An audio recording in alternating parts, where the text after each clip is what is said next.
ইসলামী আন্দোলনের আসলে দুর্ভাগ্য। বড় দল হয়েও তারা গুরুত্ব পাচ্ছে না। সেই কারণে সরকারের বিরুদ্ধে ৩ টা দলকে বিশেষ গুরুত্ব দেয়ার তারা অভিযোগ করেছে।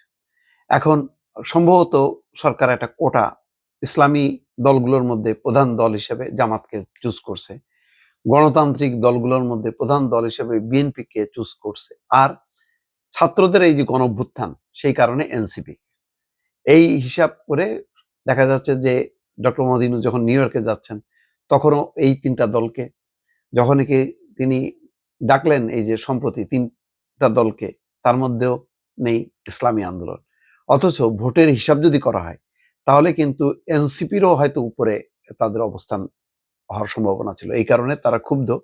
শুধু ইসলামী আন্দোলন না, এবি পার্টি সহ আরো অনেক দল, নূরের দল তারাও কিন্তু ক্ষুব্ধ যে সরকার এখানে একটা বৈষম্য তৈরি করছে বা নিজেরাই একটা মানে এই ধরনের এক মানে কি বলে সিল দিয়ে ৩ টা দলকে প্রধান দল হিসেবে সামনে নিয়ে এসছে। দর্শক